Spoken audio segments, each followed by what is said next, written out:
Si vous vous demandez quelle était la position des révolutionnaires palestiniens sur les Sahraouis, bah, il y a un extrait de vidéo qui en parle, donc on va y réagir maintenant. Juste avant, abonne-toi, like, t'as capté. Allez, c'est parti. تحالف بين الثورة الفلسطينية وثورة شعب الصحراء تحالف استراتيجي ثابت لأنه تحالف بين المقاتلين من أجل الحرية والاستقلال الوطني في هذه المنطقة من العالم. ونحن في هذه المرحلة نناضل في جبهة استراتيجية واحدة ضد الإمبريالية العالمية والرجعيات في منطقة الشرق الأوسط وإفريقيا وإسرائيل الصهيونية. وطنيين عرب اسيويين وافارقه يطالبوا بحق الوجود، حق التمتع بالاستقلال الوطني، وحق حمل السلاح من اجل فرض هذا الاستقلال اذا ما عوقت مسيرته. Donc voilà, et pour ceux qui se demandent, ça fait suite à quoi? Ça fait suite à un post de Rima Hassan sur Instagram qui date d'il y a quelques jours, où elle parle du conflit entre le Maroc et l'Algérie lié à la question du Sahara occidental. Et dedans, bref, elle est neutre, elle prend ni parti pour le Sahara, ce qui est vu comme une énorme trahison pour les Algériens et les Africains en général qui sont pour la liberté.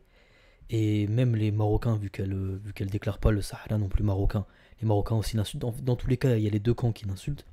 Et donc ça fait suite à ça. Et dans les commentaires, là, pourquoi ce texte il fait suite à un commentaire qu'elle a mis. Dans les commentaires, il y a quelqu'un qui parle de la cause palestinienne et qui fait un rapprochement.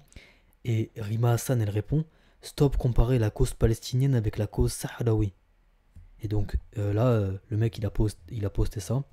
Et donc il a mis ce message suite à ça. Donc on va lire maintenant que vous avez le contexte.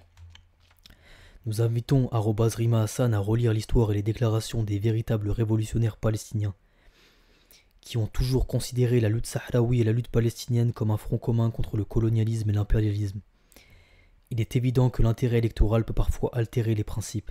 Et donc il y a eu un tollé en fait sur internet après que Rima Hassan ait pris position quelque part, parce que en fait ne pas prendre position c'est prendre position sur internet, et elle était très aimée des Algériens de par le fait qu'eux ils soutiennent comme c'est une Palestinienne qui lutte pour la Palestine, naturellement les Algériens ils sont pro-palestiniens, donc elle allait régulièrement en Algérie, etc. Et donc là c'est vu comme une trahison, qu'elle trahisse des gens qui sont en train de résister pour leur droit à l'autodétermination.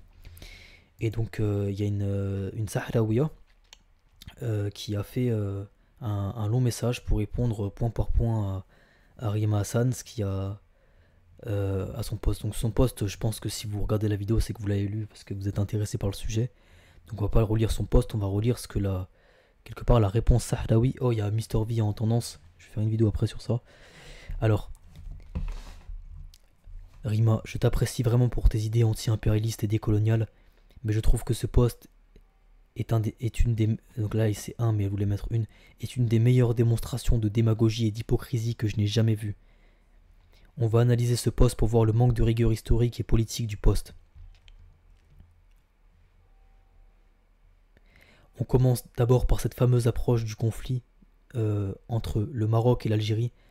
Ça me suffit de voir ça pour savoir que le reste, ça va être un discours khawa qui va se focaliser sur l'union du Maghreb et va totalement invisibiliser le peuple. Et c'est vrai que vas-y, on va laisser truc, mais c'est la réalité ça. Le peuple sahraoui et sa lutte.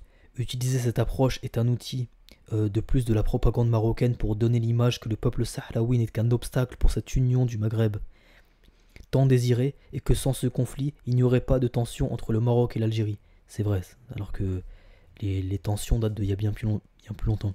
Pardon. Mais pas entre les peuples, hein, c'est diplomatique, hein, je le précise. Je suis pas adepte de la fitna, ça me dégoûte ça. Là on parle juste géopolitique, et géopolitique, elle a raison, totalement raison. Je ne vais pas rentrer dans les problèmes entre ces deux pays, car ce n'est pas le sujet, mais il existe avec ou sans un Sahara occupé Mais vendre cette image est une simple introduction pour diaboliser la victime et que les faits qui vont suivre paraissent mineurs.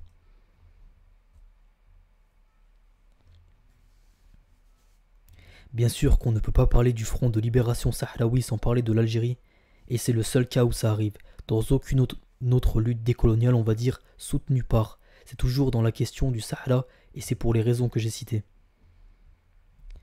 La fameuse marche verte, on dirait que Rima a fait un copier-coller d'un manuel de propagande marocaine. Cette marche a été une véritable invasion militaire génocidaire, avec des bombardements au napalm et au phosphore. Ça me paraît un peu bizarre, Rima, que sachant que ces armes ont été fournies par l'État sioniste tu puisses supprimer ces infos de ton discours. Ouais, on peut s'interroger sur ça. Mais c'est plus simple de vendre le discours de c'est un conflit plus compliqué parce que défendre un génocide c'est pas cool. Donc on supprime juste ces petits détails. Je peux comprendre que des gens avec aucune notion d'histoire et de politique puissent tomber dans ce piège de marche verte pacifique, mais toi Riba, pas toi. Je sais parfaitement que le contexte historique, mais t'as choisi consciemment de mentir et de manipuler l'histoire. Un autre exemple de manipulation et de mensonge, c'est pas seulement le Front Polisario qui refuse les accords, mais l'ONU. Ces accords restent jusqu'à aujourd'hui, illégaux, et l'Espagne est à présent le pays administrateur du territoire. C'est drôle la façon dont tu cites d'abord les liens des tribus avec le sultan. Pour que le fait cité ensuite, aucune souveraineté du Maroc sur le Sahara passe au deuxième plan. Pourtant, c'est l'information la plus importante à retenir. Mais en ce qui concerne les tribus, ni toi, ni le régime marocain, ni la CIJ comprennent ni ne comprendront les caractéristiques et le fonctionnement des tribus sahraouis. Ça, c'est une réalité. Hein. Tu fais pas partie des tribus sahraouis, tu pourras jamais comprendre réellement en réalité. Tu peux t'en approcher, mais tu peux pas comprendre. Il faut en être pour le savoir. Mais je vous laisse ici une capture d'écran de cette décision et le lien. Le problème du référendum n'est pas sur qui doit voter, mais c'était plutôt clair, car on parle des habitants d'un territoire qui a été colonisé. Et ouais, et c'est ça le problème. Il n'y avait presque pas de Marocains nés avant la marche noire. Pour que vous puissiez comprendre, c'est comme si maintenant on propose un référendum en Palestine et on dit que les Israéliens qui ont occupé cette terre illégalement sur leur territoire doivent aussi voter. Parce qu'ils sont présents sur le territoire palestinien. Ça n'a aucun sens. Bon, c'est exactement ce que le Maroc veut faire avec le référendum du Sahara occidental. Conflit gelé, pardon. Conflit gelé, c'est le mot que Rima a utilisé dans son post Instagram. Instagram, je parle pas avec un accent. C'est pas un conflit, c'est une occupation illégale et une colonisation. Il n'est pas gelé, il y a une guerre actuellement. Oui, quand j'ai vu conflit gelé, je me suis dit, elle est sérieuse quand elle parle comme ça, il y a une guerre. Ce mur dont tu parles est le plus grand mur dans le monde après la Grande Muraille. Et il est militarisé avec plus de 10 millions de mines antipersonnelles. La plus grande surface minée au monde. Armes et mines fournies bien sûr par la France et Israël. Et ce n'est pas une frontière reconnue parce que c'est un territoire non décolonisé. Je crois que toi, parmi tant de gens, tu connais les tactiques coloniales d'investissement dans les pays occupés. Donc en fait elle voulait mettre, ça doit être le correcteur Camille, ce n'est qu'une manière de plus de blanchir l'occupation et d'effacer les peuples autochtones. Ces services publics dont tu parles n'en bénéficient qu'aux colons. Oui, c'est toujours le même système de toute façon. Il n'y a aucune université au Sahara occupé. En ce qui concerne les énergies renouvelables, ce sont des entreprises occidentales, incluant bien sûr la France et Israël, qui l'exploitent. Donc je ne sais pas pourquoi tu cites ces investissements comme si c'était quelque chose de positif, quand ce n'est pas le cas. C'est une exploitation systématique des ressources du territoire et l'oppression de son peuple. Et ce n'est pas moi qui le dis, c'est la différence d'institutions juridiques, concluant comme illégaux les traités de commerce avec le Maroc qui incluent le territoire du Sahara occidental. T'as peut-être t'as peut-être oublié de citer ces détails. En ce qui concerne le tourisme, c'est une façon de plus de laver l'image de l'occupation illégale. Ceux qui font le tourisme dans le Sahara occupé, vous êtes complices. Je ne comprends pas comment dire cela. Comment tu peux dire cela? Je ne comprends pas comment tu parles pas des prisonniers politiques sahraouis, de la répression systématique de mon peuple dans les territoires occupés. Comment tu cites pas Gdim Izik, le déclencheur du printemps arabe? Dis-moi pourquoi tu peux comprendre les revendications nationalistes marocaines. Ouais, en fait, ouais, c'est ça qui a fait. Voilà, c'était ça, exactement. Là, elle le cite mot pour mot, c'est bien qu'elle le cite. C'est ça qui a fait vraiment polémique. C'est quand elle a dit qu'elle peut comprendre les revendications nationalistes marocaines. C'est comme si il y avait quelqu'un qui disait par rapport à l'État Israël en Palestine, je peux comprendre les revendications nationalistes israéliennes. Et là, encore une fois, quand je dénonce ça, je ne parle pas du peuple marocain. Je parle pas des... Là, on parle de géopolitique, uniquement de géopolitique. Et ça déchaîne les passions, mais je ne vise aucun peuple. Là, c'est en termes de géopolitique, c'est du colonialisme. C'est un pays qui en colonise un autre. Qui colonise un peuple, en fait. C'est... Ici, tu nous dis d'accepter cette colonisation parce que, historiquement, nous sommes des peuples frères, mais je crois vraiment qu'à ce point, elle se fout de nous. Je ne vois pas une autre possibilité. Elle a choisi juste de citer Israël en Afrique du Nord pour ne pas dire clairement que le Maroc est un autre État sioniste. Oui, ne mêle pas le reste des pays dans cette histoire. Oui, c'est vrai. Israël au Maghreb. Il n'y a pas d'Israël en Algérie, ni en Tunisie, ni en Libye.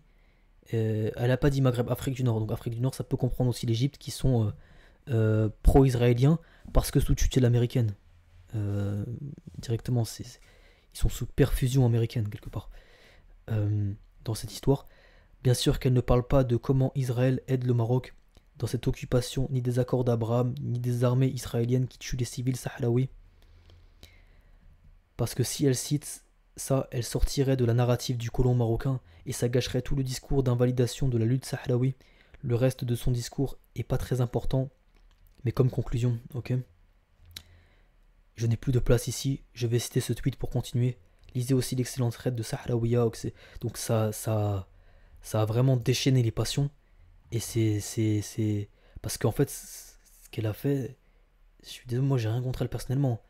Mais ça peut s'apparenter à de la haute trahison en réalité. Bon bref, peut-être qu'on continuera ce sujet si la vidéo vous plaît. Et on continuera de creuser dessus. En tout cas, force aux hommes qui se battent pour la liberté. Et je leur rends tout mon respect et j'ai de l'humilité face à ce genre de combat et que je respecte beaucoup. Like, abonne-toi, partage, ciao.